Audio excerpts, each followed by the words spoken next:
ये ऑडियो कहानी केवल मनोरंजन के उद्देश्य से बनाई गई है। इसमें वर्णित सभी पात्र, घटनाएं, स्थान और संवाद पूरी तरह काल्पनिक है। किसी भी वास्तविक व्यक्ति, जीवित या मृत, या किसी वास्तविक घटना से इनका कोई संबंध नहीं है। ये कहानी किसी भी प्रकार की हिंसा, नफरत या गैरकानूनी गतिविधियों को बढ़ावा नहीं देती। कहानी का आनंद केवल कल्पना के रूप में लें। नमस्कार और स्वागत है आपका इस ऑडियो कहानी में।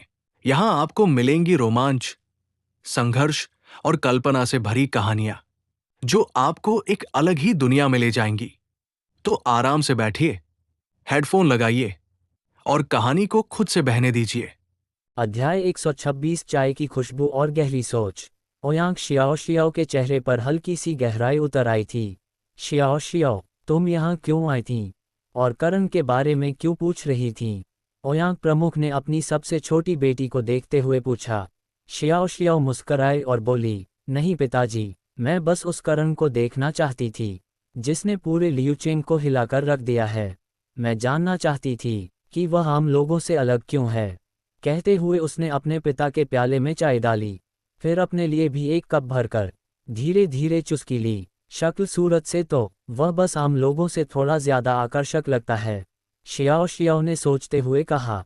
लेकिन उसके बोलने का ढंग, उसका आत्मविश्वास, वह बिल्कुल असाधारण है। उससे ज्यादा देर बात किए बिना उसकी असली गहराई समझ में नहीं आती। करण की बात करते हुए ओयांग प्रमुख ने गहरी सांस ली। वह सच में इंसानों के बीच का ड्रैगन है। तुरंत लाभ के लिए कभी नहीं भागता, हर कदम सोच समझ कर रखता है। उसके भीतर एक अनुभवी कुलपति जैसी स्थिरता है, जैसे उसने अनगिनत तूफान देखे हों।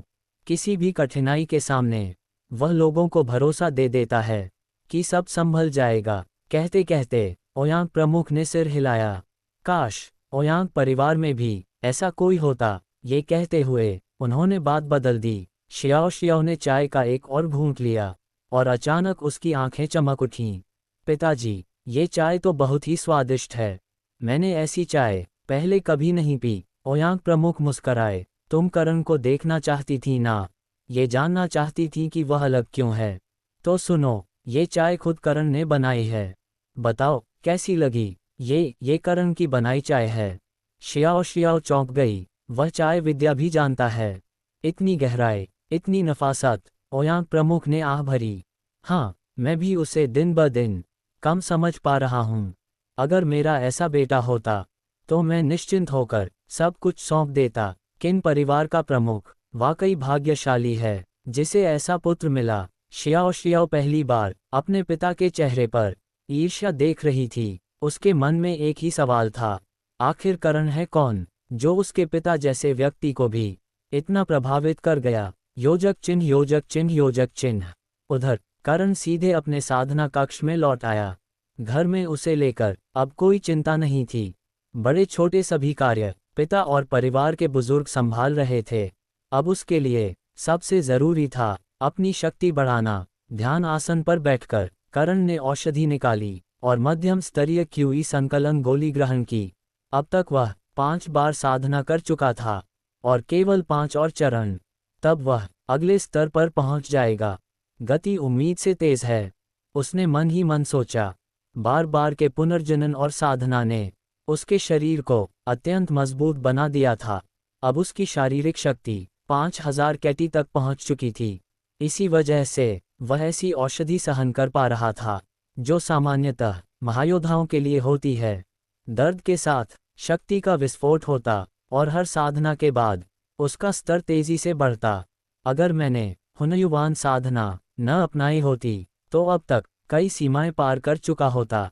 फिर वह मुस्कुराया। लेकिन आधार ही मजबूत न हो तो शिखर पर पहुंचकर गिरना तय है। अगर लक्ष्य युद्ध देव बनना है तो धीरे चलना भी कोई बुराई नहीं। ये सोचकर करण फिर से गहरी साधना में डूब गया। योजक चिन्ह योजक चिन्ह योजक चिन्ह। फायर अंधोक। क्या शियाओ शियाओ की उत्सुकता सिर्फ प्रशंसा तक सीमित है, या किस्मत एक नई डोर बुन रही है? उंगली से दाहिनी ओर इशारा फॉलो करें और हिंदी ऑडियो नॉवल स्टोरी पर अगला अध्याय सुनते रहें। Open book fire. अध्याय 127 तेज साधना और नगर स्वामी का आदेश। साधना की गति अब लगातार तेज होती जा रही थी। करण को महसूस हो रहा था कि वह अब मध्यम स्तरीय क्यूई संकलन गोली को शोह करते समय पहले जैसी पीड़ा महसूस नहीं कर रहा। अब दर्द की जगह एक अजीब सी ताजगी थी, मानो शरीर हर सांस के साथ और ज्यादा सशक्त होता जा रहा हो। यह कोई संयोग नहीं था। पहला कारण था हुनयुवान साधना विधि, जिसने करण के शरीर को असाधारण रूप से मजबूत बना दिया था। यही मजबूत आधार उसे मध्यम स्तरीय क्यूई संकलन गोली जैसी औषधि प्रयोग करने की अनुमति देता था। दूसरा और सबसे महत्वपूर्ण कारण था पिल देव शरीर, जहर, अशुद्धि, एरिसिपेलस। ये सब उसके लिए अर्थहीन थे। कोई साधारण योद्धा अगर ऐसी औषधि ले ले तो या तो विस्फोट से मर जाए या फिर एरिसिपेलस से धीरे धीरे नष्ट हो जाए, लेकिन करण, उसके लिए ये सब समस्या ही नहीं थी। करण ने गहरी सांस छोड़ी। उसके मुंह से निकली यह सांस अतिरिक्त आध्यात्मिक ऊर्जा को बाहर निकाल रही थी, वह ऊर्जा जिसे उसका शरीर फिलहाल पूरी तरह अवशोषित नहीं कर सका। डेंटियन की तुलना में शरीर की अवशोषण क्षमता सीमित होती है। डेंटियन ऊर्जा को पूरी तरह समाहित कर सकता है, लेकिन शरीर को ये सीखने में समय लगता है। यही हुनयुवान साधना की सबसे कठिन बात थी। अगर करण छलांग लगाकर औषधि न ले पाता तो इतनी तेज प्रगति असंभव होती। अब 4 बार और करण ने आंखें खोलीं। उसका वर्तमान स्तर अभी केवल योद्धा का पहला चरण था, मानो उसने अभी अभी साधना शुरू की हो। लेकिन सच्चाई ये थी, मेरे शरीर की ताकत से ही मैं पूरे योद्धा स्तर को कुचल सकता हूँ। अब उसकी शारीरिक शक्ति इतनी बढ़ चुकी थी कि वह खड़ा रहे और साधारण योद्धा उस पर पूरी ताकत से वार करें, तब भी उसे चोट न पहुँचे। अपने भीतर उमड़ती शक्ति को महसूस करते हुए करण संतुष्ट होकर खड़ा हुआ और साधना कक्ष से बाहर निकल आया। 1 हफ्ते में मैं योद्धा स्तर पार कर लूंगा और तब पिल देव शरीर के साथ वुलिंग स्तर तक पहुंचना मुश्किल नहीं होगा। इस प्रगति से वह बेहद संतुष्ट था। इतने कम समय में इतना आगे बढ़ पाना ये सामान्य बात नहीं थी। उसी समय उसे याद आया, भोजन का समय। करण भोजन कक्ष की ओर बढ़ा। तभी किन परिवार के मुख्य द्वार से जोरदार जयकारों की आवाज आई। क्या हुआ? करण ने जल्दी से द्वार की ओर भागते एक सेवक को रोका। उत्तर देता हूँ, युवा स्वामी। सेवक खुशी से बोला, राजकीय आदेश आया है। स्वामी किन युआन को लियुचेंग का नगर स्वामी नियुक्त किया गया है। करण ने हल्के से सिर हिलाया। इतनी जल्दी? उसके होंठों पर हल्की मुस्कान आ गई। लगता है मैंने कुछ ज्यादा ही लाभ दे दिया था।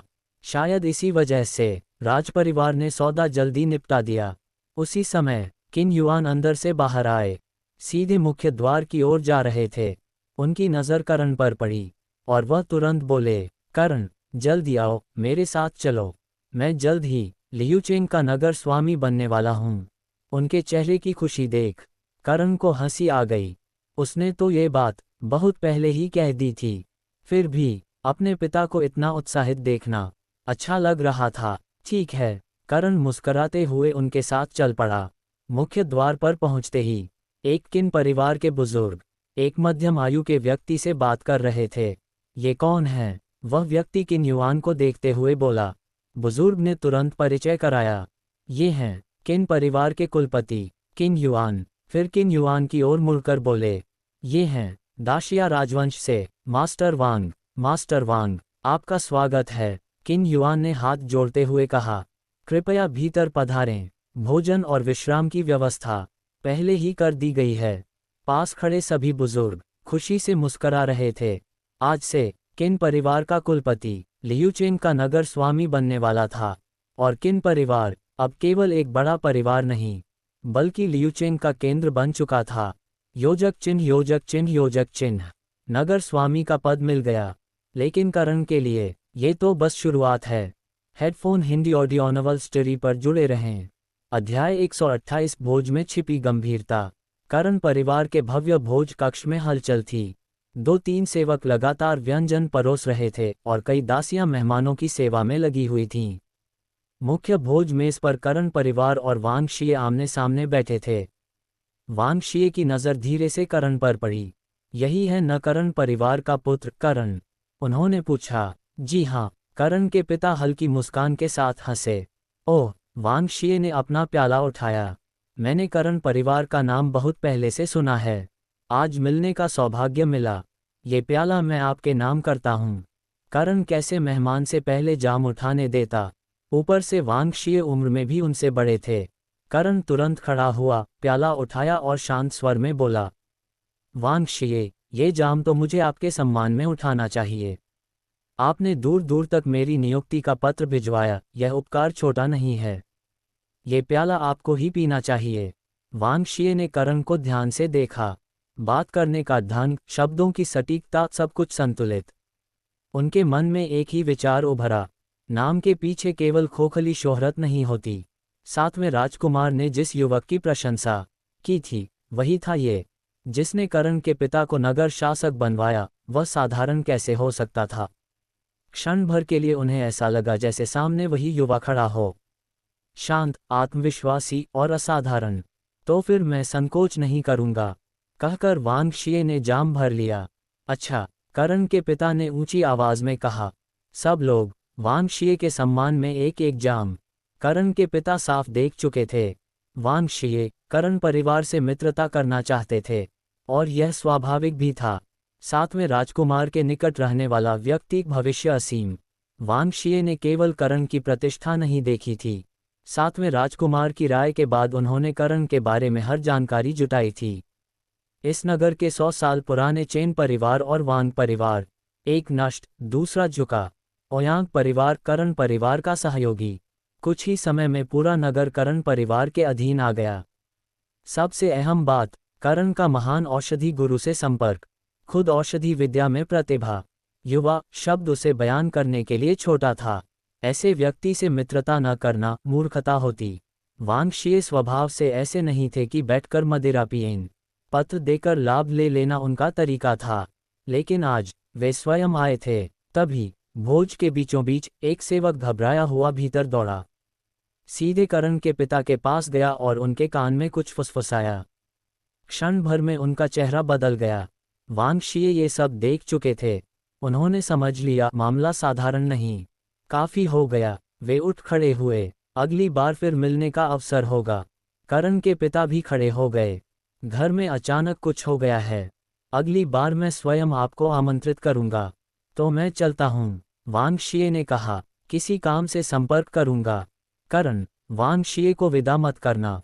करण के पिता बोले। जी। करण भी उठ खड़ा हुआ। वांगशिए, मैं आपको बाहर तक छोड़ देता हूं। अच्छा। वांगशिए के होठों पर हल्की मुस्कान आई। असल में आज का ये भोज सिर्फ इसी के लिए था। दोनों के बाहर जाते ही कक्ष में बैठे सभी वरिष्ठों की नजरें करण के पिता पर टिक गईं।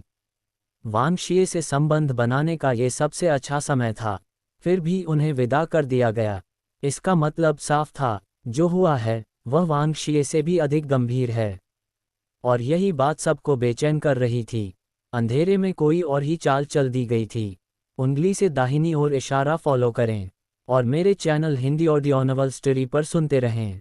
अध्याय 129, लाभ या अभिशाप। अभी अभी लियू नगर में एक बहुत बड़ी घटना हुई है। करण के पिता ने पानी का एक घूंट लिया और भारी स्वर में बोले, आप सब जानते हैं, लियू नगर से 30 मील पूर्व एक राक्षसी वन है। उस वन में अधिकतर निम्न स्तर के जीव हैं। केवल बहुत भीतर जाने पर ही शक्तिशाली जीव मिलते हैं। इसी कारण वह वन अब तक किसी काम का नहीं माना जाता था। और यही वजह है कि हमारा लियू नगर कभी समृद्ध नहीं हो पाया। एक वरिष्ठ ने सिर हिलाया। हम सब यहीं जन्मे हैं। उस वन से कभी कोई लाभ नहीं हुआ। न वहाँ कोई कीमती औषधियाँ मिलती हैं, न ही ऐसे जीव की लोग जोखिम लें। करण के पिता ने गंभीर स्वर में बात आगे बढ़ाई। लेकिन क्या आप जानते हैं, उसी राक्षसी वन में द्वितीय स्तरीय मेघ लौहयस्क पाया गया है। भले ही भंडार छोटा हो, पर यह खोज अपने आप में चौंकाने वाली है। इसी कारण मुझे वांगशिए को तुरंत विदा करना पड़ा। इसका लाभ बहुत बड़ा है। क्या? सभा में खलबली मच गई। राक्षसी वन में मेघ लौहयस्क, यह अयस्क युद्ध हथियारों और कवच निर्माण की सबसे जरूरी सामग्री है, और बाजार में इसकी हमेशा कमी रहती है। अगर यह खदान हमारे हाथ लग जाए तो करण परिवार आसानी से चेन्यांग नगर के बड़े परिवारों के बराबर पहुंच सकता है। किसने सोचा था कि इतनी उजड़ी जगह में ऐसा खजाना छिपा होगा? सभी वरिष्ठ आपस में चर्चा करने लगे। कुछ देर बाद करण के पिता ने हाथ उठाकर उन्हें रोका। तो प्रश्न यह है, क्या हम इस खदान पर अधिकार करें या फिर इसमें दखल ही न दें? पहले का करण परिवार होता तो वे कभी ऐसा जोखिम नहीं लेते, लेकिन अब लियू नगर की सबसे बड़ी शक्ति वही थे। फिर भी इतना बड़ा लाभ देखकर एक वरिष्ठ ने कहा, चेन्यांग नगर के परिवार चुप नहीं बैठेंगे। हम लियू नगर में भले ही सबसे ऊपर हों, पर उनके सामने अभी भी अंतर है। करण के पिता मौन हो गए। लालच छोड़ना कठिन था और टकराव खतरनाक। कुछ क्षणों बाद उन्होंने निर्णय लिया, अभी यही बहस करने का कोई लाभ नहीं। पहले वास्तविक स्थिति देखी जाएगी। हम लियू नगर की शक्ति हैं और मैं नगर शासक भी हूँ। कुछ बढ़त तो होगी। यदि अवसर मिला तो खदान लेने का प्रयास करेंगे और यदि नहीं तो पीछे हट जाएंगे। अभी सबसे जरूरी है नगर शासक की स्थिति को स्थिर करना। उनकी बात अंतिम थी। उसी समय बाहर से करण लौट आया। वांग शीये को विदा कर वह भीतर आया। दूसरों की नज़र में वांग शीये अपार ऊंचाई पर थे, लेकिन करण की दृष्टि में वे केवल एक साधारण शक्तिशाली योद्धा थे। क्या हुआ? करण ने पूछा। फिर करण के पिता ने उसे विस्तार से बताया। राक्षसी वन, द्वितीय स्तरीय मेघलोहयस्क और संभावित संघर्ष। करण भौहें सिकोड़कर बैठ गया। अभी अभी हालात शांत हुए थे और अब लियू नगर फिर से उथल पुथल में डूबने वाला था। उसके लिए ये खदान किसी काम की नहीं थी, लेकिन बाकी परिवारों के लिए। जो भी इसे पाएगा कुछ ही वर्षों में चेन्यांग नगर के बराबर पहुंच जाएगा। उसने समझ लिया। उसके पिता भी डगमगा रहे थे। करण के पिता ने बेटे की ओर देखा। करण, तुम्हारी क्या राय है? करण ने सिर हिलाया। पिता, उसका स्वर शांत था, ये खदान हमारे परिवार के लिए लाभ नहीं अभिशाप है। हमारे भविष्य में संसाधनों की कमी नहीं होगी। पूरा लियू नगर हमारे पास है और मेरे गुरु महान औषधि गुरु हैं। करण परिवार का उत्थान निश्चित है, लेकिन ये खदान। उसकी आंखों में ठंडक थी। हम इससे बच भी नहीं सकते और इसे संभाल भी नहीं सकते। ऐसी चीज का क्या लाभ जो केवल संकट को बुलाए? कक्ष में सन्नाटा छा गया और बाहर राक्षसी वन की ओर अदृश्य तूफान उठने लगा था। उंगली से दाहिनी ओर इशारा फॉलो करें और मेरे channel Hindi audio novel story पर सुनते रहें। अध्याय 130 कठोरता और संयम। करण के पिता और सभी वरिष्ठ गहरी सोच में डूब गए। करण की बातों ने उन लोगों को झकझोर दिया था जिनकी आंखों पर अभी तक लालच की परत चढ़ी हुई थी। वर्तमान में करण परिवार के पास जो कुछ है उसे सही ढंग से संभाल लेना ही उन्हें ऊंचाई तक ले जाने के लिए पर्याप्त था। अधिक लोभ विकास में सहायक नहीं बल्कि विनाश का कारण बनता है। करण ने फिर कहा, और क्या आपने ये सोचा है? अभी अभी तो हमने लियू नगर में स्थिति स्थिर की है। ऐसे समय पर इतनी बड़ी घटना, क्या इससे हमारे लिए लियू नगर को नियंत्रित करना कठिन नहीं हो जाएगा? उत्तर साफ था, जरूर होगा। द्वितीय स्तरीय मेघलोहयस्क। इतना बड़ा लालच था कि अतृप्त परिवारों को खींच लाना तय था। अगर करण परिवार ने इसे पाने की इच्छा दिखाए तो दूसरे बड़े परिवार और भी निर्दयी और आक्रामक तरीके अपनाएंगे। तब लियू नगर में कितनी उथल पुथल होगी, कोई नहीं जानता। सही कहा। करण के पिता अचानक खड़े हो गए। मिंग एर बिल्कुल ठीक कह रहा है। हमारी नींव लियू नगर है। सबसे पहली प्राथमिकता इसे पूरी तरह काबू में रखना है। द्वितीय स्तरीय मेघलोहयस्क मान भी लें कि मिल जाए तो वह केवल ऊपर से सजावट होगा, पर उसके साथ संकटों की भीड़ आएगी। कुल मिलाकर इस खदान का प्रकट होना लाभ से अधिक हानि ही लाएगा। वरिष्ठों ने एक एक कर सिर हिलाया। वे मूर्ख नहीं थे। लालच से जागते ही खतरे साफ दिखाई देने लगे। करण परिवार के पास महान औषधि गुरु थे। पूरा लियू नगर उनके साथ था। ऐसे में एक खदान के लिए सब कुछ दांव पर लगाना बिल्कुल आवश्यक नहीं था। लेकिन ये खदान सबको दिखाई देने वाला लाभ थी, और जहां लाभ दिखता है वहां ईर्ष्या और संघर्ष तय होता है। तो अब हमें क्या करना चाहिए? एक वरिष्ठ ने पूछा। अगर हम प्रतिस्पर्धा नहीं करेंगे तो क्या हमें अभी अपना रुख स्पष्ट कर देना चाहिए? ये सुनते ही पूरे कक्ष में फिर सन्नाटा छा गया। कुछ क्षण बाद करण खड़ा हुआ। नहीं, उसकी आवाज साफ और दृढ़ थी। करण परिवार को अभी कोई रुख घोषित नहीं करना चाहिए, बल्कि हमें और अधिक लोगों को भेजकर इस मामले की जानकारी इकट्ठा करनी चाहिए। क्यों? एक वरिष्ठ चौंक गया। अगर हम प्रतिस्पर्धा नहीं करेंगे तो जितनी जल्दी हो सके इस दलदल से निकल जाना चाहिए। फिर और लोगों को क्यों भेजें? सबकी नज़रें करण पर टिक गईं। अब वह केवल उत्तराधिकारी नहीं था, वह निर्णय लेने वालों में से एक था। करण ने शांत स्वर में कहा, पहली बात, हम यह नहीं कह सकते कि ये खदान हमारे किसी काम की नहीं। ऐसा कहने से दूसरों को लगेगा कि करण परिवार कमजोर है और भूखे भेड़ियों को अवसर मिल जाएगा। दूसरी बात, मेघलोहयस्क लियुनगर में है और लियुनगर का असली स्वामी करण परिवार है। हम ये दिखावा नहीं कर सकते कि इससे हमारा कोई संबंध नहीं। यह असंभव है। इसलिए रुख स्पष्ट करने की बजाय हमें इस खदान पर और अधिक नज़र रखनी होगी।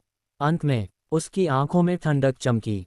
हम ये समाचार फैलाएंगे कि लियुनगर की शांति के लिए करण परिवार मेघलोहयस्क की प्रतिस्पर्धा से पीछे हट रहा है। लेकिन जो भी लियुनगर में अशांति फैलाने की कोशिश करेगा उसके साथ करण परिवार शिष्ट व्यवहार नहीं करेगा। ये रणनीति, पहले कठोरता फिर संयम, हजारों वर्षों के अनुभव का निचोड़। इस तरह जो शक्तियां दोनों ओर नुकसान नहीं चाहती वे स्वतः ही करण परिवार से दूर रहेंगी और करण परिवार इस अवसर का उपयोग कर लियुनगर को पूरी तरह व्यवस्थित कर सकेगा। पर यह शांति कितने समय तक टिकेगी? राक्षसी वन की गहराइयों में कुछ और ही हलचल शुरू हो चुकी थी। उंगली से दाहिनी ओर इशारा फॉलो करें और मेरे channel Hindi audio novel story पर सुनते रहें। अध्याय 131 नगर शासक का पतन। सिर हिलाते हुए करण के पिता ने अंतिम निर्णय सुनाया। जो मांस हमारे मुंह तक आ चुका है, पहले उसे सुरक्षित खा लें, बाकी बातों पर बाद में विचार होगा। एक लियुनगर करण परिवार की वर्तमान नींव के साथ इसे पूरी तरह काबू में करना ही अपने आप में बेहद कठिन है। और उसके ऊपर खदान का लालच। उनकी आवाज़ कठोर हो गई। ये तो सीधे विनाश को बुलाना है। हाँ, करण ने तुरंत जोड़ा, और हमें तेजी भी दिखानी होगी।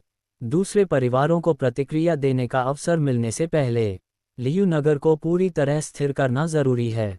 अब देर नहीं करेंगे, करण के पिता ने निर्णयात्मक स्वर में कहा। हम अभी निकलते हैं। अब उनके पास नगर शासक की नियुक्ति पत्र था। जैसे ही वर्तमान नगर शासक को हटाया जाएगा, वे खुलेआम उस पद पर बैठ सकते थे। पिता, मैं भी आपके साथ चलूंगा, करण ने कहा। ठीक है, करण के पिता की आवाज़ गूंजी। इस समय सबसे अहम बात थी लियुनगर पर पूर्ण नियंत्रण। जब तक पूरा नगर हाथ में है, बाहर की कोई भी उथल पुथल करण परिवार के असली हितों को नहीं छू सकती। कुछ वरिष्ठों और घरेलू सेवकों के साथ करण और सब लोग सीधे नगर शासक के निवास पहुंचे। यह नगर शासक का निवास है। द्वार पर खड़े पहरेदार ने चिल्लाकर कहा, कौन हो तुम लोग? रुक जाओ, ये लियुनगर की सबसे प्रतिष्ठित जगह थी। कौन इतना साहसी हो सकता था कि यूं सीधे भीतर घुस आए? दफा हो, करण परिवार के एक वरिष्ठ ने पहरेदार को एक जोरदार तमाचा जड़ दिया। इस समय करण परिवार को कमजोरी नहीं, पूर्ण कठोरता दिखानी थी। पहरेदारों की प्रतिक्रिया की परवाह किए बिना सभी भीतर घुस गए। शोर सुनते ही नगर शासक कियान स्वयं बाहर निकल आया। नगर शासक कियान, करण ने हल्की मुस्कान के साथ कहा, काफी समय हो गया है न? हाँ हाँ, काफी समय हो गया, कियान ने जल्दी से हाथ जोड़ते हुए कहा। मन ही मन वह कोस रहा था, अभी तो हाल ही में मिला था। खैर, करण ने हाथ हिलाया, फालतू बातें छोड़िए, अब आप यहाँ से निकल जाए। उसकी आंखों में ठंडक थी। जीवन मरण की औषधि की लड़ाई जिसमें कियान ने उसे और जीवों को धकेला था, वह हिसाब अब तक बाकी था। आज उसे केवल हटाया जा रहा था। यही उसकी किस्मत की मेहरबानी थी। अगर वह जरा भी अड़ियल होता तो करण उसका सिर काटकर पूरे लियुनगर को चेतावनी देने से पीछे नहीं हटता। मैं निकलता हूँ, अभी निकलता हूँ। नगर शासक कियान ने बार बार सिर हिलाया। उसे पहले ही राजपरिवार का आदेश मिल चुका था। उसे किसी और नगर में भेजा जा रहा था। भले वह नगर लियुनगर जितना समृद्ध न हो, पर कम से कम वह जीवित और सुरक्षित रहेगा। पहरेदार, जिसे अभी अभी तमाचा पड़ा था, शिकायत करने की हिम्मत तक नहीं कर सका। उसने समझ लिया, सामने खड़ा ये युवक ऐसा था कि अगर वह मर भी जाए तो नगर शासक तक उसके लिए एक शब्द न बोले। समझदार निकले, करण ने हल्का सिर हिलाया। स्थिति समझना भी एक काबिलियत होती है। नगर शासक के जाने के बाद करण परिवार के लोग खुशी रोक नहीं पाए। हाँ, नगर शासक का निवास अब हमारा है। करण के पिता उस विशाल परिसर को देखते रहे। उनकी आंखों में उत्साह के आंसू भर आए। पूर्वजों, उन्होंने मन ही मन कहा, मैंने आपको निराश नहीं किया। आज पूरा लियू नगर करण परिवार का हो चुका है और यह सब मेरे हाथों में संभव हुआ। लेकिन सत्ता का सिंहासन जितना ऊंचा होता है, उसकी छाया उतनी ही गहरी होती है। उंगली से दाहिनी ओर इशारा फॉलो करें और मेरे channel Hindi audio novel story पर सुनते रहें। अध्याय 132 भीतर की मजबूती। शाम होते होते पूरा करण परिवार एक एक कर नगर शासक के निवास में स्थानांतरित हो चुका था। इतनी तेजी से स्थानांतरण होने का कारण साफ था। हर व्यक्ति उत्साहित था, सक्रिय था। जो काम सामान्यतः 3 दिनों में पूरा होना था, वह केवल एक ही दिन में निपट गया। लेकिन पूरे करण परिवार में एक ही व्यक्ति था जिसके चेहरे पर उत्साह नहीं था। करण, वह साधना कक्ष में आसन पर बैठा हुआ अपनी समन्वित साधना विधि का अभ्यास कर रहा था। उसकी श्वास प्रश्वास स्थिर थी। शरीर से उठती शक्ति धीरे धीरे ऊपर चढ़ी और योद्धा स्तर की अंतिम सीमा तक पहुंच गई। फिर झरने की तरह नीचे गिरी और एक स्थिर योद्धा स्तर में समाहित हो गई। छठी बार करण ने आंखें खोलीं। अब शरीर और भी मजबूत हो गया है। मुट्ठी कसते हुए वह संतोष के साथ खड़ा हुआ। पहले स्तर से सीधे योद्धा स्तर की चरम सीमा तक पहुंचना, ये स्वयं उसके लिए भी अप्रत्याशित था। शरीर जितना सुदृढ़ होता गया, औषधियों को आत्मसात करने की क्षमता उतनी ही बेहतर होती गई। यह उस साधना विधि की विशेषता थी। लंबे समय तक ऊर्जा के संपर्क में रहने से शरीर स्वाभाविक रूप से उसके निकट आ जाता है और अवशोषण तेज हो जाता है। बाहर अंधेरा छा चुका था। करण ने साधना कक्ष का द्वार खोला और अपने पिता के अध्ययन कक्ष की ओर बढ़ा। जैसा उसने सोचा था, दीपक अब भी जल रहा था। द्वार खटखटाकर वह भीतर गया। पिता, करण ने मुस्कुराकर कहा, नगर शासक के निवास का अध्ययन कक्ष अब भी इस्तेमाल हो रहा है। बेटे की चुटकी सुनकर करण के पिता हंस पड़े। आदत नहीं पड़ी, उन्होंने कहा, बहुत बड़ा है, अपने पुराने अध्ययन कक्ष जितना सुकून नहीं देता। बड़ा नगर शासक का निवास पूरे लियू नगर की सबसे विशाल इमारत थी। छोड़ो ये बात, करण के पिता ने स्वर बदला। नवीन हालात पर बात करते हैं।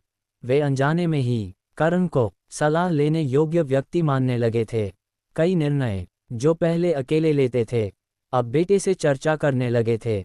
और सच कहें तो इतनी कम उम्र में इतनी गहरी समझ, ये सामान्य नहीं थी। पहला विषय, नगर प्रैरी। करण के पिता बोले, उनकी संख्या बहुत अधिक है और उनमें से अधिकांश पूर्व नगर शासक के प्रति वफादार थे। मैं अचानक पद पर बैठ गया हूँ।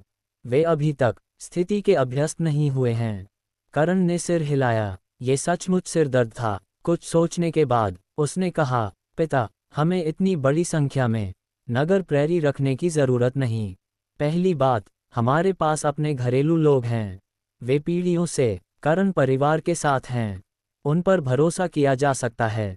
दूसरी बात, हम नगर प्रैरी को रेत की तरह बिखरा हुआ नहीं रहने दे सकते। बेकार को हटाए, योग्य को रखिए। कम लोग पर पूरी तरह नियंत्रण में। करण के पिता ने संतोष से सिर हिलाया। मेरे विचार भी यही थे।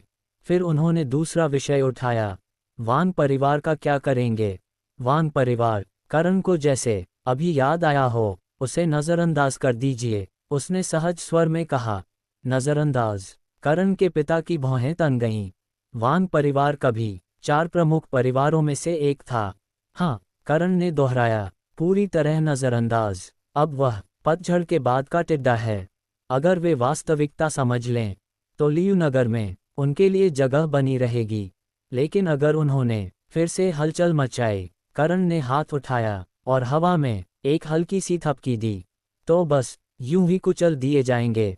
उसके स्वर में न क्रोध था, न उत्साह, सिर्फ ठंडा, निर्णायक आत्मविश्वास। और यही सबसे खतरनाक बात थी, शांति अभी बनी हुई थी। लेकिन कितने दिन, लियू नगर की रात कुछ ज्यादा ही खामोश लग रही थी। उंगली से दाहिनी ओर इशारा फॉलो करें और मेरे channel Hindi audio novel story पर सुनते रहें। अध्याय 133 छाया में उतरने की तैयारी। करण के पिता की सिकुड़ी हुई भौहें धीरे धीरे खुल गईं। जब बेटे में इतना आत्मविश्वास था तो एक पिता होकर वे उससे पीछे कैसे रह सकते थे। दूसरे लोग भले ही हार मान लें, पर साहस वह कभी नहीं हार सकता। अगर बेटे ने कहा है कि वान परिवार को नज़रअंदाज करना है तो वही सही। असल में वान परिवार इसलिए ही संभालना कठिन था क्योंकि वे अभी अभी नगर शासक बने थे। अगर शुरुआत में ही कठोर कार्रवाई की जाती तो लियू नगर के छोटे परिवार डर जाते और एक स्थिर नगर शासक बनने के लिए छोटे परिवारों का सहारा जरूरी होता है। पिता, करण ने हाथ हिलाते हुए कहा, ये सब छोटे मोटे मामले हैं, आप अपने हिसाब से निपटा लेंगे। इस समय सबसे जरूरी सवाल यह है। उसकी आंखें गंभीर हो गईं। द्वितीय स्तरीय मेघलोहयस्क की वास्तविक स्थिति क्या है? इन बातों पर करण को भरोसा था कि उसके पिता संभाल लेंगे, लेकिन करण परिवार की नींव और पूरे लियू नगर की स्थिरता अब केवल उसी खदान से जुड़ी थी। वह सब जल्दी निपटाना चाहता था क्योंकि उसे अपनी गुप्त शक्तियों का विकास शुरू करना था। बिना अपनी ताकत के कुछ भी करना बेहद असुविधाजनक था। जैसे वे दो नकाबपोश जिन्होंने गुरु पर हमला किया था। करण जानता था वे गुरु के शत्रुओं द्वारा भेजे गए थे, लेकिन शत्रु कौन है, कहाँ है, क्या कर रहा है, कुछ भी पता नहीं। अंधेरे में खड़े होकर रोशनी की ओर देखना, यह एहसास बेहद बेचैन करने वाला था। और वह ये भी जानता था कि वह हमेशा करण परिवार में नहीं रह सकता। अगर वह बाहर गया और फिर से रहस्यमय बिच्छू संघ ने हमला किया तो अब तक का सब प्रयास व्यर्थ हो जाएगा। पिछले जीवन की त्रासदी वह किसी भी कीमत पर दोहरने नहीं देगा, चाहे गुरु का बदला हो या उस रहस्यमय शक्ति का पीछा। सबके लिए अपनी ताकत और अपनी सूचना व्यवस्था अनिवार्य थी। अब अपनी शक्ति खड़ी करना टालने योग्य नहीं था। मेघलोहयस्क की जानकारी, करण के पिता ने कड़वे स्वर में कहा, एक अज्ञात दल ने पूरी तरह रोक दी है। हमारे गुप्त लोग अंदर तक पहुंच ही नहीं पा रहे। रोक दी है? करण की भौहें उठीं। कौन सी शक्ति? उसने पूछा। नहीं जानता, करण के पिता ने सिर हिलाया। कुछ भी पता नहीं चल पा रहा। तो मैं कल खुद जाऊंगा, करण ने सीधा कहा। यह मामला मुझे लगातार अशांत कर रहा है। नहीं, करण के पिता ने तुरंत हाथ उठाया। बिल्कुल नहीं, तुम अभी लियू नगर में सबसे ज्यादा पहचाने जाने वाले व्यक्ति हो। अगर किसी ने तुम्हें निशाना बना लिया, उनकी आवाज भारी हो गई, तो मेरा यह नगर शासक बनना किसी काम का नहीं रहेगा। पिता, चिंता मत कीजिए, कहते हुए करण ने अपनी अंगूठी से एक छोटी शीशी निकाली, उसमें से एक औषधि निकाली और हथेली पर रख दी। पिता, इसे देखिए, ये है देवरूप औषधि, पूर्ण स्तरीय औषधि। करण के पिता हथेली में रखी उस औषधि को देखते रह गए। वे ये भी भूल गए कि बेटा क्या कह रहा था। पूर्ण स्तरीय औषधि, इसका अर्थ था लगभग शून्य दुष्प्रभाव, अत्यंत शुद्ध और अधिकतम प्रभाव। करण ने फिर एक नई पूर्ण स्तरीय औषधि बना ली थी। उसके गुरु के पास आखिर कितना गूढ़ ज्ञान है? ये कौन सी औषधि है? उन्होंने उत्तेजना से पूछा। और इसका उपयोग? करण ने पिता का उत्साह देखा और हल्की सांस ली। पिता, उसने कहा, ये साधना बढ़ाने वाली औषधि नहीं है। ये सुनते ही करण के पिता कुछ शांत हुए। करण ने आगे कहा, ये तृतीय स्तरीय पूर्ण स्तरीय औषधि है और इसका उपयोग रूप बदलने के लिए। कहते ही करण ने वह औषधि सीधे निगल ली। अरे, ये दृश्य देखकर करण के पिता का दिल मानो खून रोने लगा। एक तृतीय स्तरीय पूर्ण स्तरीय औषधि ऐसे ही खा ली गई और तभी हवा में एक सूक्ष्म बदलाव शुरू हो चुका था। उंगली से दाहिनी ओर इशारा फॉलो करें और मेरे channel Hindi audio novel story पर सुनते रहें। अध्याय 134 नकाब के पीछे का कदम। तृतीय स्तरीय पूर्ण स्तरीय औषधि, और वही स्तर जिस पर ऊर्जा संग्रह औषधि आती है। भले ही यह साधना बढ़ाने वाली औषधि न हो, लेकिन पूर्ण स्तरीय तृतीय स्तर की औषधि किसी भी दृष्टि से अमूल्य ही मानी जाती है, और ऐसे में उसे यूं ही निगल लेना। करण के पिता का हृदय स्वाभाविक रूप से कांप उठा। बेटे के भाव समझकर करण हल्के से मुस्कुराया। पिता, उसने सहजता से कहा, मेरे पास ऐसी और भी बहुत हैं। उसने अंगूठी से कई जैद की शीशियां निकालीं। देखिए, वह बोला, सब भरी हुई हैं। फिर उसने हथेली में पकड़ी, शीशी को हल्के से दबाया। पिता, उसकी आंखों में शरारत चमकी। क्या आप इस औषधि का प्रभाव नहीं देखना चाहते? प्रभाव? करण के पिता बोल ही रहे थे कि अचानक करण का शरीर तेजी से बदलने लगा। युवा, तेज नयन वाला चेहरा क्षण भर में सफेद बालों वाले एक दुबले वृद्ध में बदल गया। ये करण के पिता ने कांपती उंगली से इशारा किया। क्या पूर्ण स्तरीय औषधि इतनी शक्तिशाली होती है? हाँ, एक भारी वृद्ध स्वर गूंजा। आवाज भी बदल गई। करण के पिता ने ध्यान से देखा। देह, कद, उम्र, आवाज, यहाँ तक कि स्वभाव, सब कुछ पूरी तरह बदल चुका था। अगर आंखों में वही अपनापन न होता तो शायद उसकी माँ भी अपने बेटे को न पहचान पाती। पिता, वृद्ध रूप में करण मुस्कुराया। अब निश्चिंत हो जाए। उस आवाज को सुनकर करण के पिता ने अनायास सिर हिला दिया। जब पिता तक पहचान न पाए तो दूसरों के लिए यह असंभव था। अब चिंता किस बात की? कुछ सोचकर उन्होंने सावधानी से कहा, मिंग, उस अज्ञात दल से सीधी टक्कर मत लेना। उनकी पृष्ठभूमि रहस्यमय है। बिना जरूरत जोखिम मत उठाना। चिंता मत कीजिए पिता, करण बोला। मुझे अपना जीवन बहुत प्रिय है और गुरु ने मुझे एक जीवन रक्षक औषधि भी दी है। तब तो मन और भी शांत हो गया। करण के पिता ने संतोष से कहा। अगली सुबह करण जम्हाई लेते हुए कक्ष से बाहर निकला। भैया, इधर देखो, देखो। तियान उछलती हुई उसके पास आई। अपनी बहन की चमकती आंखें देखकर करण मुस्कुराया। इतनी खुशी किस बात की? उसने छेड़ा। जो बहन हमेशा देर तक सोती है, आज इतनी जल्दी उठ गई। मैं देर तक नहीं सोती। तियान ने होठ फुला लिए। आलसी तो आप हो। अच्छा, करण हंसा। अब बताओ, क्या खुशखबरी है? उसने हल्के से उसके गाल दबाए। तियान फौरन चमक उठी। भैया, वह उत्साह से बोली, जो मिठाई आपने दी थी वह बहुत स्वादिष्ट थी। खाने के बाद मैं योद्धा बन गई। करण ने ध्यान से उसे देखा। वास्तव में उसकी आभा पहले से अलग थी। अरे, सच में? करण हंसा। वैसे, उसने कहा, आज मैं राक्षसी वन जा रहा हूँ। क्या तुम मेरे साथ चलोगी? काम भी हो जाएगा और बहन भी घूम लेगी।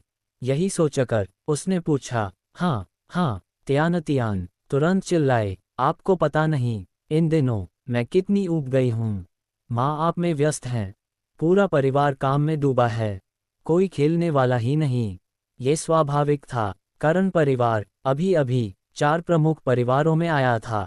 फिर नगर शासक बना, फिर स्थानांतरण। हर कोई व्यस्त था। शाम को होने वाले भोज का विचार आते ही करण ने एक निर्णय ले लिया। आज वह वापस नहीं लौटेगा राक्षसी वन की ओर। उसका अगला कदम सिर्फ जांच नहीं, बल्कि तूफान से पहले की शांति था। उंगली से दाहिनी ओर इशारा फॉलो करें और मेरे channel Hindi audio novel story पर सुनते रहें। अध्याय 135 राक्षसी वन की पहली आहट। लियू नगर की एक पुरानी गली में सुबह सुबह ही एक मंडप के नीचे कुछ लोग बैठकर गपशप कर रहे थे।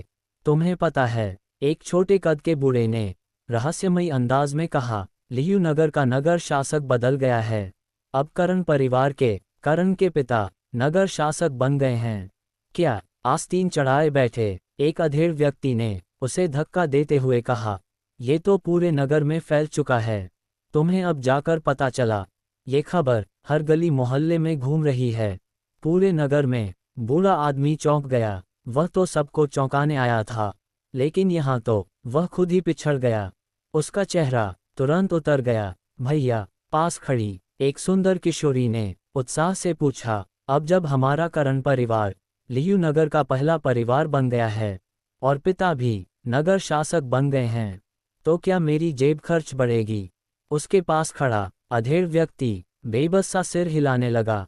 असल में जब करण ने तियान को देव रूप औषधि दी थी तो उसकी काया ही बदल गई थी।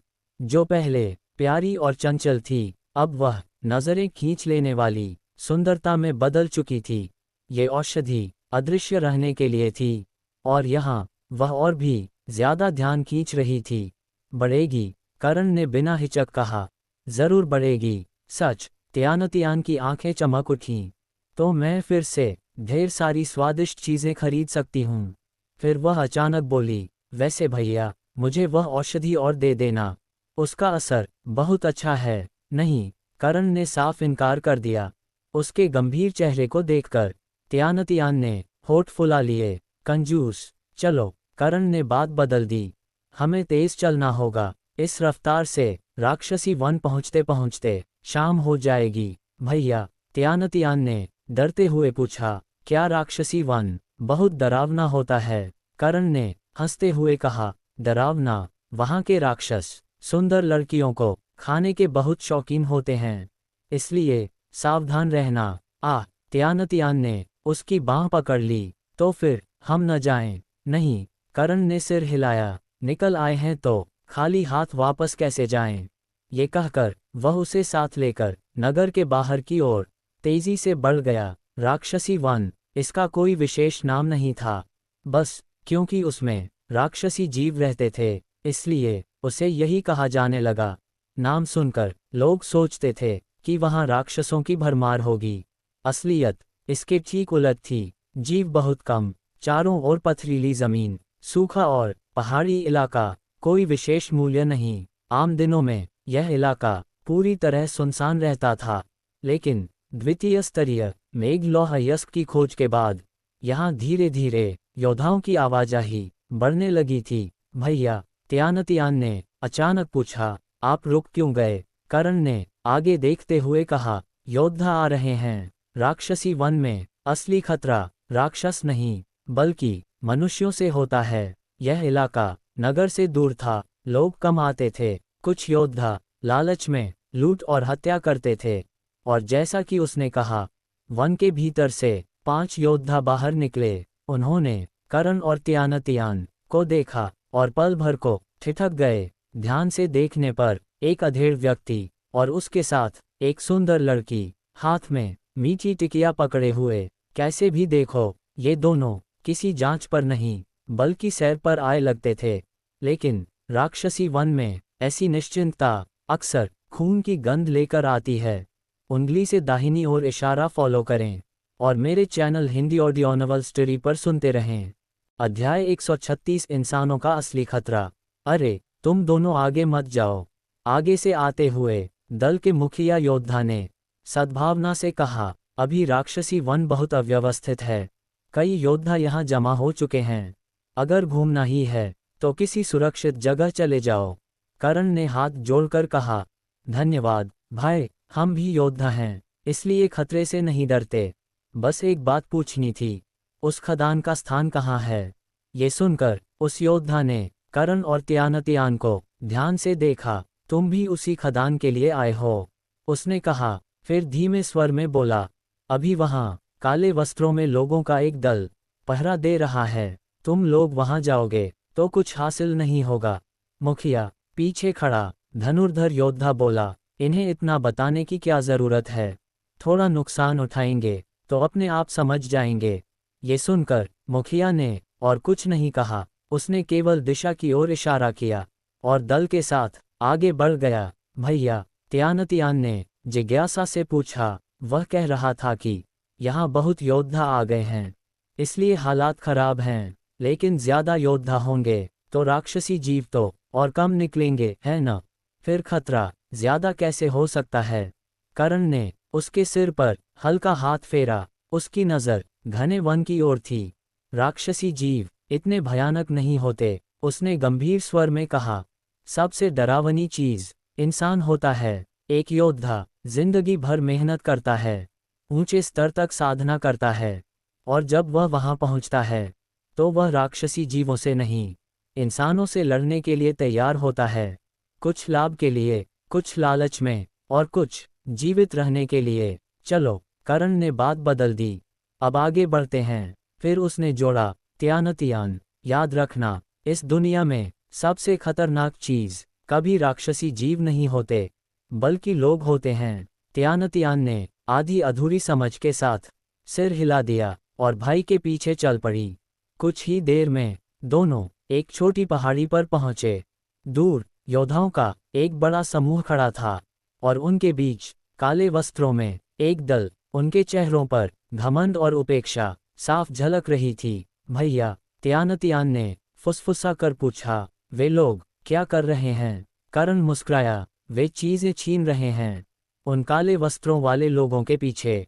जो अयस्क है उसे पाने के लिए उस अयस्क का क्या काम है? त्यानतियान ने पूछा। करण ने आमने सामने खड़े दोनों पक्षों को देखते हुए कहा, वह बहुत कीमती है, उसे बेचकर ढेर सारे ऊर्जा पत्थर मिल सकते हैं। ऊर्जा पत्थर, ये शब्द सुनते ही त्यानतियान की आंखें चमक उठीं। तो फिर ये सच में बहुत अच्छी चीज है। इसीलिए करण ने शांत स्वर में कहा, हर कोई इसे छीनना चाहता है। फिर उसने कहा, चलो इधर उधर घूम आते हैं, देखते हैं कोई मजेदार जगह मिलती है या नहीं। ठीक है, त्यानतियान तुरंत खुश हो गई। यहाँ तो सूखा और वीरान है, बहुत उबाऊ। तुम्हें राक्षसी वन का दलदली इलाका पता है? करण ने रहस्यमयी मुस्कान के साथ पूछा। दलदल, त्यानतियान ने सोचते हुए कहा, माँ ने बताया था वहाँ जहरीले कीड़े बहुत होते हैं, बहुत खतरनाक जगह है। तो चलो, करण मुस्कुराया, वहीं चलते हैं। आमतौर पर जहाँ जहरीले कीड़े होते हैं वहाँ फूल पौधे भी घने होते हैं, और यह मौसम खिलने का था, वहाँ खतरा तो नहीं होगा?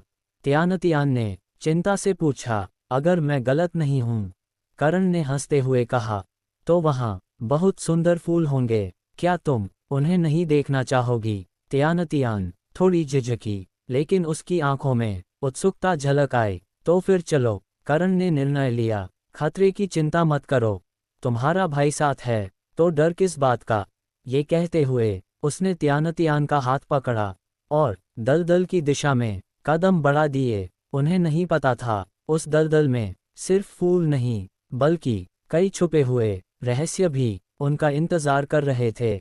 उंगली से दाहिनी ओर इशारा फॉलो करें और मेरे channel Hindi audio novel story पर सुनते रहें। अध्याय 137 मृत्यु क्षेत्र की रंगीन सच्चाई।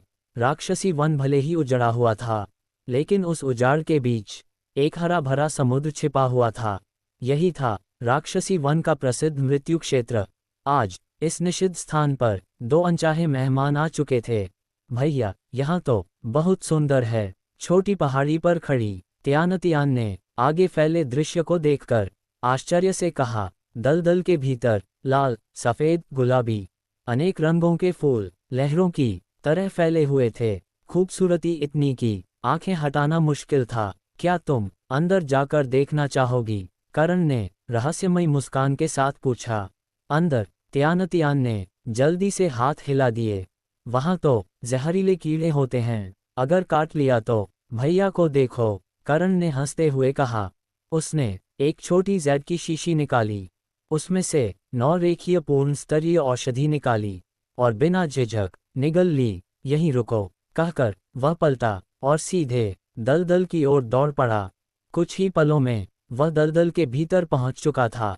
त्यानतियान का दिल जोर से धड़क उठा। भैया, वह चिल्लाने ही वाली थी, लेकिन जो उसने देखा उससे उसकी आवाज गले में ही अटक गई। करण डूब नहीं रहा था, उसके कदम तेजी से आगे बढ़ रहे थे, मानो समतल जमीन पर दौड़ रहा हो। अगर वह जानती न होती कि ये दलदल है, तो उसे यकीन ही न होता। और उससे भी हैरानी की बात, जैसे ही वह दौड़ा, आसपास के जहरीले कीड़े हवा में उड़कर दूर भागने लगे, मानो किसी प्राकृतिक शत्रु को देख लिया हो। करीब 2 मील तक दौड़ने के बाद जमीन कठोर होने लगी। करण रुका, फूलों के बीच चला, कुछ सुंदर फूल तोड़े और वापस दौड़ पड़ा। ये फूल कैसे लग रहे हैं? उसने एक बड़ा गुलदस्ता त्यानतियान की ओर बढ़ाया। त्यानतियान ने खुशी से फूल ले लिए। बहुत सुंदर, उसने चिल्लाकर कहा। भैया, आपने ये कैसे किया? असल में, करण ने सहजता से कहा, अगर तुम काफी तेज दौड़ो तो दलदल में डूबती नहीं हो। बात सरल थी, लेकिन ऐसे दलदल में दौड़ने की हिम्मत कौन करता? जहरीले कीड़े योद्धाओं से भी तेज होते हैं, और यहाँ उन्हें भौगोलिक लाभ भी था। सामान्य योद्धा के लिए ये जगह सीधा मृत्यु द्वार थी, लेकिन त्यानतियान ने इतना नहीं सोचा, उसने उत्साह से कहा, मैं भी अंदर जाना चाहती हूँ। मैं भी। उसके मन में एक ही विचार था, अगर भैया कर सकते हैं तो वह क्यों नहीं। भैया ने तो कहा था, वे दोनों एक ही स्तर पर हैं। पहले यह औषधि लो। करण ने एक औषधि उसकी ओर बढ़ाई। इससे जहरीले कीड़े तुम्हें नहीं काटेंगे, ठीक है। त्यानतियान ने बिना सोचे औषधि निगल ली। अब ठीक है। करण ने सिर हिलाया, उसका हाथ पकड़ा और सीधे दलदल की ओर दौड़ पड़ा। शुरू में त्यानतियान घबरा गई, लेकिन करण की गति इतनी तेज थी कि वह समझ ही नहीं पाए कि वे कब दलदल में घुस गए। जमीन बस थोड़ी नरम थी, डूबने का नाम नहीं, और जहरीले कीड़े उसके पास आने के बजाय दूर भाग रहे थे। मजा आ रहा है। त्यानतियान उछल पड़ी। बहुत मजा। चलो, करण ने आगे देखते हुए कहा, अंदर चलते हैं। ये दलदल बहुत बड़ा है, कौन जाने इसके भीतर और क्या छिपा हो। उसकी नज़र दूर गहराई में थी। ये जगह लंबे समय से मनुष्यों से अछूती रही थी। चारों ओर फैले निम्न स्तरीय दुर्लभ पौधे उसकी जिज्ञासा और बढ़ा रहे थे। शायद यहाँ केवल फूल नहीं, बल्कि कुछ ऐसा भी छिपा है जो पूरे राक्षसी वन की तस्वीर बदल सकता है। उंगली से दाहिनी ओर इशारा फॉलो करें और मेरे channel Hindi audio novel story पर सुनते रहें। अध्याय 138 छिपी हुई स्वर्ग घाटी। ठीक है, इतने सारे फूल बाहर हैं तो अंदर तो और भी सुंदर होगा। त्यानतियान ने तुरंत हामी भर दी। खतरे की बात, भैया साथ हों तो उसे किसी चीज का डर नहीं था। मेरे पीछे रहना, करण आगे बढ़ते हुए बोला, और लंबी कदमों से घाटी की दिशा में चल पड़ा। लेकिन त्यानतियान बेहद उत्साहित थी। उसे ऐसा लग रहा था जैसे वह किसी अनजानी दुनिया की खोज पर निकली हो। हर कदम पर नई चीज, नया दृश्य। जितना भीतर जाते गए, जहरीले कीड़ों की संख्या उतनी ही बढ़ती गई। चलते चलते अचानक एक पहाड़ी दीवार सामने आ गई। उस दीवार के बीच एक संकरी राह थी। दोनों उत्सुकता से उसी रास्ते पर चल पड़े। करीब 15 मिनट बाद जब त्यानतियान थोड़ी बेचैन होने लगी, तभी एक घाटी उनके सामने खुल गई। चारों ओर धुंध और बादल, भू आकृति ऊंची नीची, दूर कहीं पक्षियों और जीवों की मध्यम आवाजें, और सबसे अजीब, यहाँ एक भी जहरीला कीड़ा नहीं था। हवा शुद्ध थी, ताजगी से भरी। बाहर का दलदल और यह जगह मानो दो अलग दुनिया हों। यहाँ तो बहुत सुंदर है, त्यानतियान ने आंखें फैलाकर कहा। चारों ओर फलदार वृक्ष, घने फूल, हरियाली से भरी जमीन, एक सच्चा धरती का स्वर्ग। अगर मैं यहाँ रह पाती। उसने गहरी सांस ली। कितना अच्छा होता। ये सुनते ही करण ठिठक गया। रहना, क्या वह हमेशा से अपनी एक गुप्त शक्ति खड़ी नहीं करना चाहता था? और क्या ये जगह उसके लिए एकदम सही नहीं थी? बाहर जहरीले कीड़े, साधारण लोग यहाँ पहुँच ही नहीं सकते।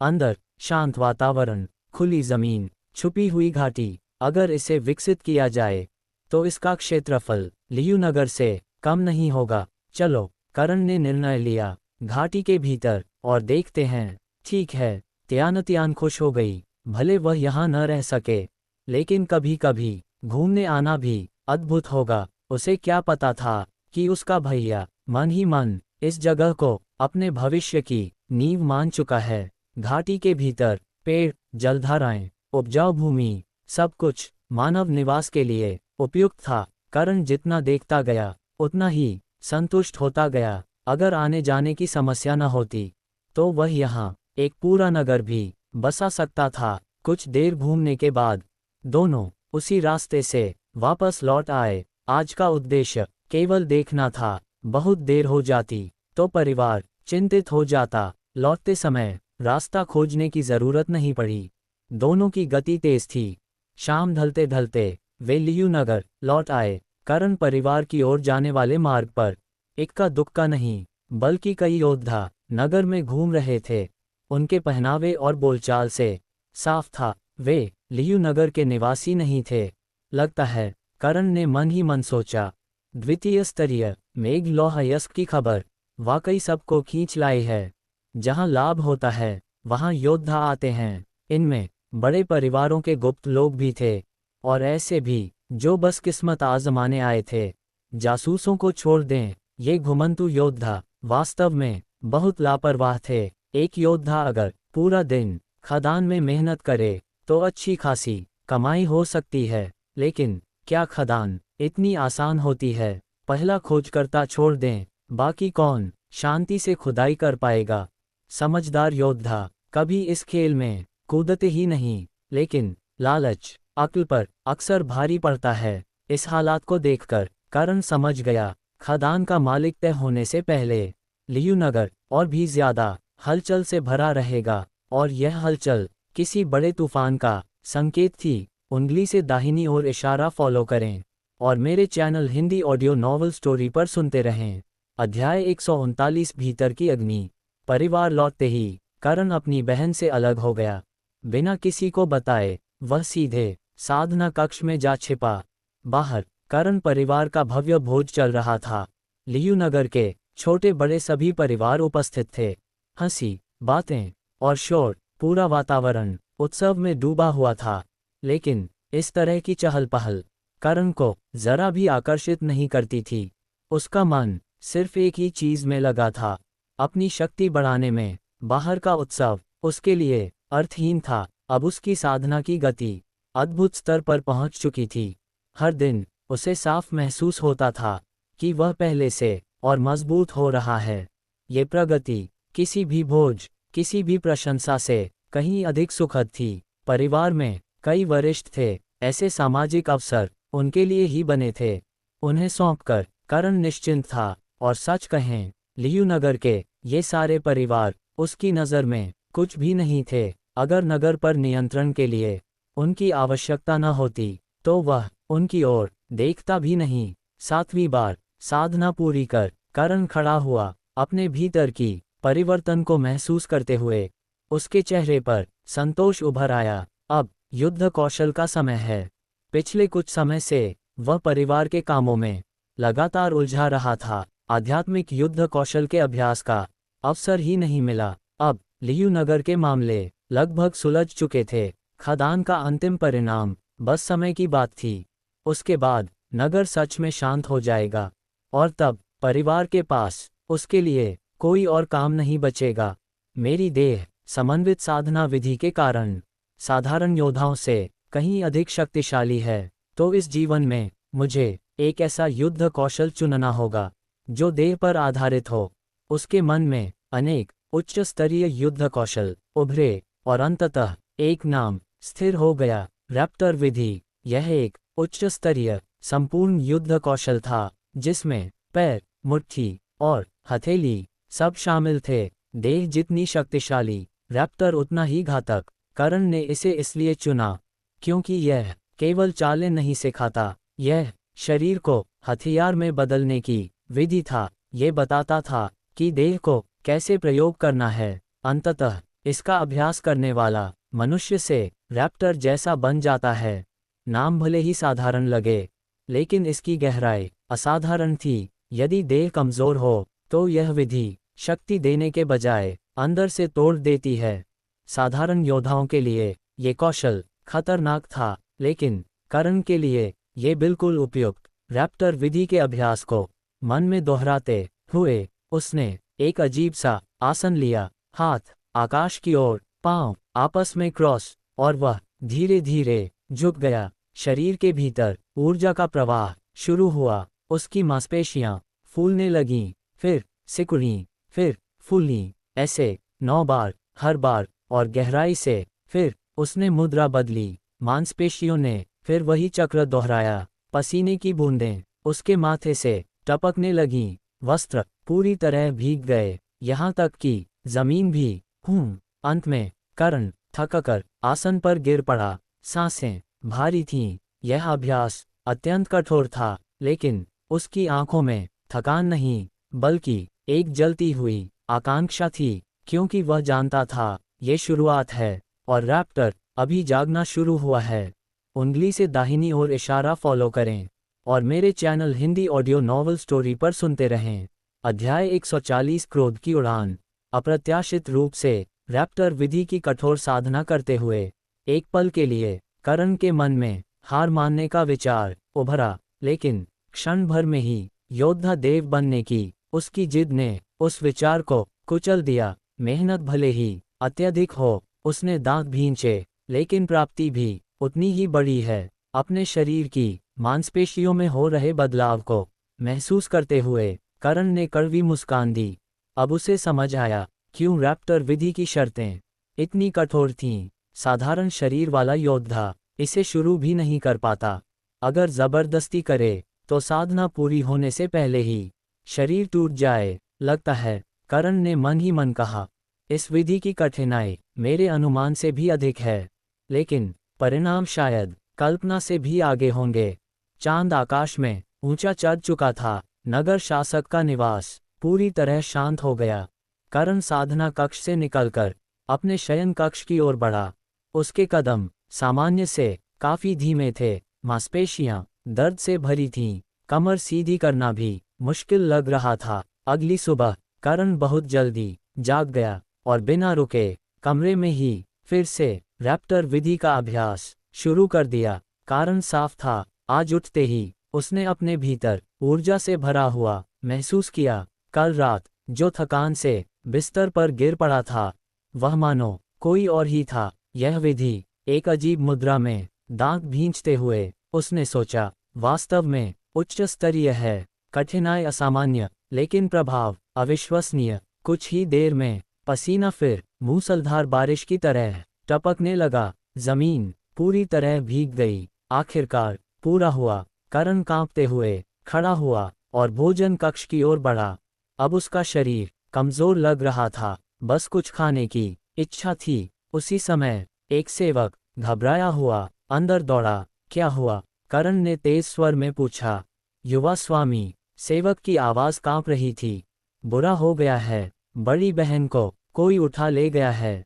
क्या? करण का चेहरा क्षण भर में बदल गया। त्यान, किसने उठाया? किस दिशा में ले गए?